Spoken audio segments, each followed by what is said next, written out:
Thank you so much for joining me today. I am interviewing Anita Hamilton-Williams, who is a functional medicine health coach, and we met online, as so many of us do. So thank you so much for joining me today, Anita.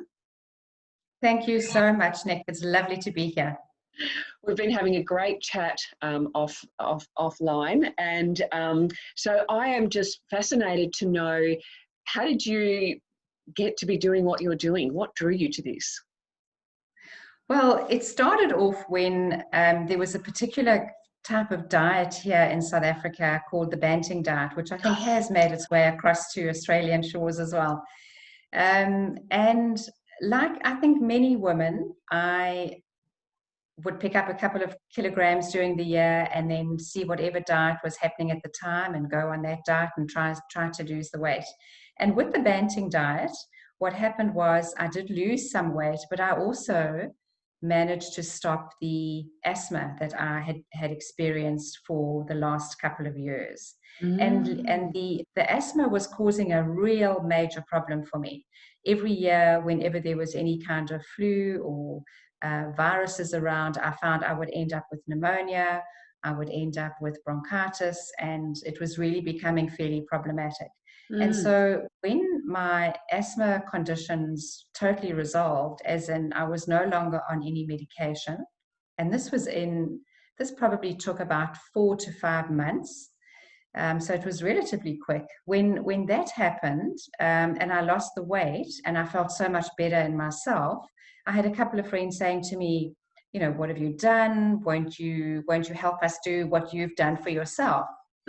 And I started doing a deeper dive into, you know, let me understand a little bit about the science behind the Banting diet. Let me understand what's really going on here. And I found that there were many women that I could help, but also many women that it made absolutely no difference whatsoever.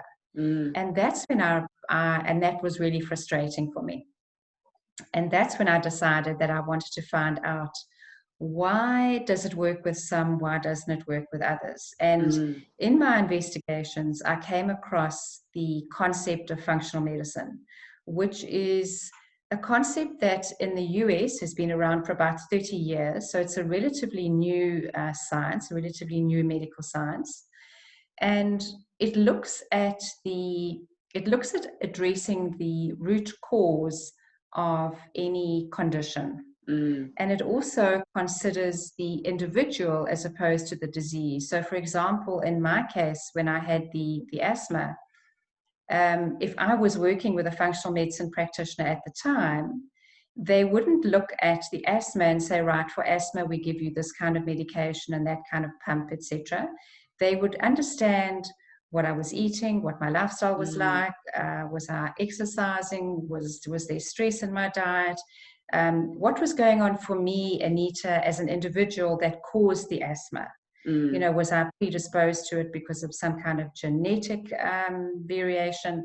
And so the getting to the root cause of asthma for me would be different to getting to the root cause of an asthma for somebody else. And so once I discovered this functional medicine, it was like light bulbs going off for me.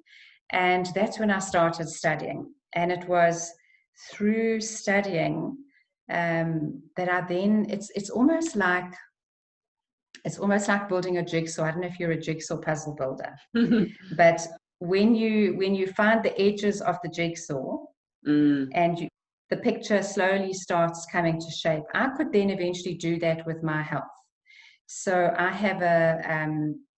found through my studies that I had also experienced a condition called estrogen dominance. And that was influencing, and that did influence my fertility levels. So I have a 16-year gap between my two children. My daughter was 16 years old when my son was born because of estrogen dominance, which I only found out later. And so a lot of the pieces of my health, I was able to puzzle piece and try and understand where's the interconnection between everything. And yeah, so I think that was a very long answer to a very short question of yours, Nick. But yeah, that's why I finally decided to get into it. I love it. I am fascinated by all these things. So what did you do to reduce your estrogen dominance? Now, this is something close to my heart, having had breast cancer. I also discovered in the process that I had fibroids. And I only discovered that sort of after I had breast cancer when I was doing some tests. But where does someone start if they have estrogen dominance? Yeah. So I think so let me sort of backtrack a little bit and say that for me, estrogen dominance was dominant throughout my 30s and my 40s, and also leading into perimenopause and into menopause, and I'm now in the menopause in the menopause years. But most women, when they're in that perimenopausal stage, will go through a level of estrogen dominance as the hormones start to fluctuate, and as they start being produced less and less in the ovaries, as progesterone is produced less in the ovaries and becomes more predominant in being produced in the adrenal glands. Yeah. So as that shift starts to take place, women become estrogen dominant during that time. But there are so many everyday lifestyle factors that cause estrogen dominance that we as women are not really being educated much about. And I think one of the large areas is around what we put on our skin, what we use in our homes. So, for example, I think there was an article I read the other day saying that around 23 different types of chemicals a woman uses before she leaves the home in the morning. So this is her face creams and her makeup and her deodorant, etc., etc. And there are a lot of those particular chemicals in the products that we use as women every day that are hormone mimicking chemicals, which means that on our cells where we have an estrogen receptor, these hormones look molecularly similar to estrogen. And so they can dock into those receptors, and they then send the message to that cell that there is a form of estrogen sitting on that cell. And so we are exposed to this on an everyday basis through the personal care products that we use, as well as through the everyday household cleaning products that we use. Then you have BPA, which was, really came to the forefront a couple of years ago, and thankfully, baby bottles are not produced with BPA anymore. However, I have read recently that BPA is definitely a very strong hormone mimicking substance, but I read recently that the replacement chemical that they've used is not necessarily any better than BPA. Then you get BPA, which is also used on the till slips. So when you take a till slip, some of that is getting onto the skin and getting absorbed into the body, because the skin is like a giant mouth. And one of the sayings from my mentor that I fully support and share with some of my clients is that don't put anything on your skin that you wouldn't put in your mouth. So they're not asking you to eat your skincare products, but if you read the label and you wouldn't actually put it in your mouth, then why on earth are you putting it in your skin? Because when you put it on your skin, it gets directly into the bloodstream, unlike food that we're eating, which gets filtered through the liver, which has an element of, catching some of the chemicals. This is now going directly into the bloodstream and being circulated and impacting the body. So be very careful with what you are putting in there. That's a great reminder, because my focus is, of course, food. I always focus heavily on the foods that we can moderate from an estrogen dominant perspective. Yeah. And yet what you've just said is going to change what I say I'm going to focus on this as well when I talk to clients who have these issues, because you're absolutely right. And I know people must think I'm weird because, you know, when I get my my docket, I pick it up like this and just drop it into the bin, you know. I just say no thanks, I don't want it. Oh, do you want that? Oh, no thanks. But, you know, if you do the self-checkout, you have to take it. Not all of them have, you know, no receipt, thank you. So I'm just like, yes, you can go in the bin. Yes, exactly. But Nick, what really bothers me is, well, one of the things that really bother me is, what about these women who are cashiers, who are actually touching those slips every day and are absolutely none the wiser that is actually happening. And this is a toxin in our environment. Yeah, but what about hairdressers? You know, there are so many, you know, women in professions where they're just being exposed all day. You know, working at a petrol station, even working in a food. You know, I don't even go down the smelly aisles. Like I call them, you know, don't anything smelly, girls. Avoid the smelly things. You know, unless it's an essential oil. They're all fake estrogens. So I don't even go down those aisles. Yeah, exactly. And there are so many. There are many of these products that we bring into our homes. These wonderful fragrances and diffusers with these gorgeous Christmas scents, for example, or lovely vanilla scents, and it's all fake fragrance. And all of those products are actually impacting us and harming us over time. I think that I was going to say, do you are you okay with you know, of proper or essential oils? Yes, great. Yes. And in fact, as I'm talking to you, I've got this diffuser which is burning and it's wafting up behind. So I love essential oils. I really mine's love, over there. love them. Oh, okay. No, I really love essential oils. And yeah, I think that there is awareness in the industry, and there are manufacturers coming out with products but unfortunately they are priced a lot higher than some of the other products. But I think as women become more and more aware of alternative options and what it's doing to their health, then they may then select those options, and we'll start to see a higher demand, and then the price for those that'll start to come down. But I think that there are, you know, it is a case of looking at, for me, it was looking at my personal care products, which I did start looking at and have replaced. And I would call a very low maintenance woman at this stage. I have a very small amount of personal care products that I use, which is fun. Very low maintenance. But for me, what also was an issue was that I wasn't clearing estrogen properly. And so it was fine. It was fine to limit the estrogen, but the fact that I wasn't clearing it was also an issue. And that I found out through, I'm not sure if you're familiar with the test. It's a Dutch test.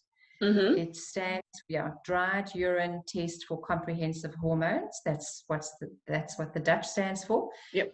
And what that tells you is what pathways you are actually eliminating estrogen from, because there's 3 different pathways, and one is more toxic and more prevalent for cancer and DNA damage than the other 2. So understanding how my estrogen was being eliminated, and then helping to support it to get out the right pathway. So that test for me was very useful in determining that. And then so what did you have to change? I'd started changing. What did I change at the time? This is going back a couple of years ago now. It was, well, what I did increase from a food perspective was including a lot more cruciferous vegetables in the diet. And also not just and also making sure that they were in a raw form as well. So the raw broccoli and the raw cauliflower, which is not something that we generally tend to eat raw, but because of the benefits of sulforaphane, which is a good phase 2 detoxifier, and that helps to get rid of the estrogen, making sure that that was in place. And in fact, I took sulforaphane supplement for a long time in order to support that. And then also I took DIM. Now that I wouldn't necessarily, recommend that everybody go out and take. It's really based on what does your test say about you. Remember, we are focusing here from a functional medicine perspective on your unique physiology, what you need in order to be healthy. So that was an important element. And then something that is really, can seem quite small, but is really quite significant, and that is regular bowel movements. Because as women, we produce estrogen on a monthly basis when you are having a normal cycle, and the body produces estrogen and it needs to get rid of estrogen. And it can be detoxified in the liver, and it can be paired to go out, and it can be waiting in the colon to go out. But if you don't have regular, daily, easy to pass bowel movements, what the body will do in its wisdom is say that toxin, estrogen, which is not something that we view as a toxin, but it is a toxin that's been bundled up and getting ready to go out the system, but it's waiting in the colon. That toxin is going to cause damage, and so therefore I'm going to reabsorb it. And so it reabsorbs the estrogen, and the liver then has to go through the whole processing again of trying to break it down and using nutrients in order to break it down. So making sure that you are having a good regular daily bowel movement is really, really key. It's my favorite topic. Mine too. And often I'm just so used to talking about bowel movements, and I have to remind myself that it's not a topic people generally talk about, and so go slow when you're talking to people about it. But it is important. It's absolutely imperative. Like my spiel is, if you are not having an easy, bowel movement every single day, girls, then what you just said basically, because and this is why I'm so passionate about plant foods. Not only because plant foods contain fiber that feed our good gut bacteria, where 80% of our immunity is. Fiber also is an estrogen and toxin magnet, so it grabs a hold of it and takes it out of the body. And like you said, if it's sitting around, those toxins and estrogen can get reabsorbed back into the body, and so just so much more stress. So fiber is a win-win on every level. And I know for me that when I finally I struggled with constipation all my life. It was always one of those things, and I can tell you now that alcohol slowed me down, meat slowed me down, dairy, eggs, fish, chocolate. Probably the only thing today in my diet that is, that slows me down is chocolate because I don't do anything. Yes. But, wow. And it makes it's so interesting. So that's the first thing. My clients come back and see me a second time. Oh my gosh, I can't believe it's just so good to be having a great bowel movement every single day. Yes, I know. And some people just feel that, well, I only go once a week, and so that's normal for me. It's like normal. No, and that unfortunately is something fairly common that I see. Yes, me too. Going once a week or 2 or 3 times a week, and that is definitely not normal. Things need to be changed there. Absolutely. Now, what is alcohol? What is your view on alcohol with this whole estrogen perspective? Yeah. There are clinical papers that link alcohol and with higher risks of breast cancer.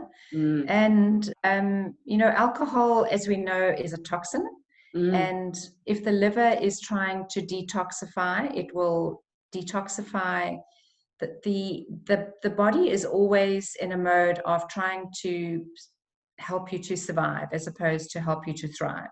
Mm. And so whatever's going to be more toxic, it's going to try and eliminate that first. And unfortunately, I've seen some clinical research that shows that alcohol is broken down in preference of estrogen. And this is why drinking alcohol, especially on a regular basis, if you're having a glass of wine every night, and if you have got a tendency to clear estrogen slowly, all of these risk factors start to accumulate. Some of the other risk factors are starting a period young. And I think that we are definitely seeing that with our children, starting at the age of 9 or 10 years old, 8 years old, I heard the other day. Having very, very young. And then also having your first child fairly late. Because what you're looking at there is what length of time has the body been exposed to estrogen for. And the longer it's been exposed to estrogen for, the higher the risk. So early period, late child, even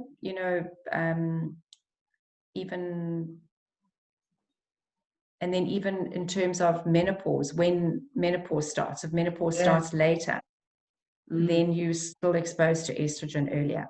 And just one more thing I want to mention about estrogen dominance is that for women that are in the perimenopausal years and going into menopause, if they are obese, then that can also contribute towards the estrogen load, because fat cells are hormonally active, and fat cells produce estrogen. And so that can increase the estrogen load. So going into those perimenopausal years, you want to have a very close focus on additional weight that you are carrying, because not only does it become more difficult to lose when you're in menopause, but it actually increases your estrogen load, which can then also start increasing symptoms, because the balance between estrogen and progesterone, the ratio gets thrown out. Yeah.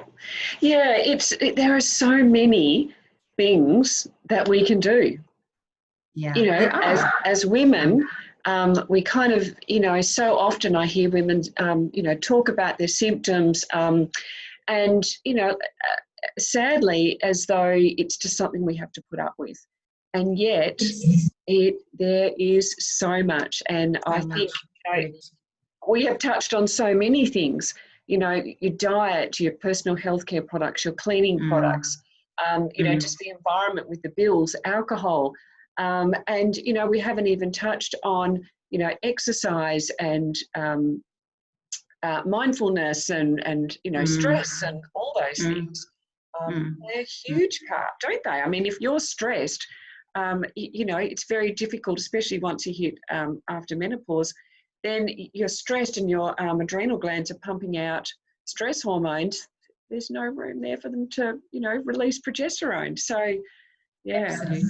Absolutely. And I think that for me, when I look at perimenopause, I look at it like a long runway that Mother Nature has provided for us, saying, if you have been stressed in your 40s, and what woman, hasn't, I think we are also, we are living in a society that causes us to push ourselves and to demand more from ourselves, and actually just push us into that stress state a lot easier. And so that runway is nature's way of saying, this is a long runway I'm going to give you to get into menopause. Menopause, women are in menopause for around 30 years of their life, from age 50, 51 is the average age, 51 up to age 80, which is a third of their life. And so for a third of your life, you want to get into really great health so that you can thrive during those years and not have the last 30 years of your life as years that are just full of aches and pains and general miserable bad health. You don't want that. And so if you can focus in your perimenopausal years on adjusting the way that you've been eating, adjusting the stress levels, nature gives you a good 4, 5, 6, 7 years to gradually do that and to gradually get into that place so that you can live in a really strong place from the age of 50. I think as women, we feel, and society also looks at us as, well, we're getting old, we're not useful anymore, we've passed our reproductive years. And I think if we look at what happens in nature, when a plant stops reproducing, it can put deeper roots into the ground, it can provide support to those around it. It can take on a different role in life. And so menopause doesn't have to be the end of our womanhood and, you know, just looking at some bleak future, but rather coming into a newer, more vibrant, more becoming, you know, a wiser woman and really tapping into that which menopause can provide us. And so if we look forward to it and get ourselves in the best possible state of health that we can really enjoy those last 30 years as women that can go out there and do great things in the world. If you look at many women who are doing wonderful things, they don't have the same responsibilities of of looking after children and doing child rearing. They've now got the opportunity to go and do things. And so for me personally, it's a stage where I'm at in my life, and I am incredibly excited to go out there and do big things. I've got big things planned that I want to do. Me too. Yeah. I am loving it. And I love that analogy. I love that analogy that perimenopause is, you know, is a runway where we get to, you know, hone our health and, you know, take it. And it is a time where women often have more space to start looking after themselves a bit better, you know, because the children are, you know, almost flying the nest. And so, I love that. I love it. And also I love that analogy of putting our roots down deeper and being more of a support because, you know, we are wiser and, you know, have more ability to hold space for people and support people. So I love that. I love that. That's good. Beautiful note to end on. Anita, can you tell us how people can find you? Where can we find you? What I'll do, Nick, is I will send you a link. And I'll put in the show notes. And you can put it in the notes. Great. And I've actually got a workshop that I'm going to be doing in a couple of weeks' time, specifically around perimenopause. And, fantastic. It's a free workshop and focusing on the different areas that will possibly give people help and assistance. And so you can just include that in your notes and people can find me there. Love to, and I will send all that out to my peeps as well. I think a lot of women are, you know, at that age. So that would be really helpful. Well, thank you so much, Anita. Thank you, Nick. It's been lovely chatting to you. It has. We will have to do this again. We will. Okay. Cheers, Nick. Bye.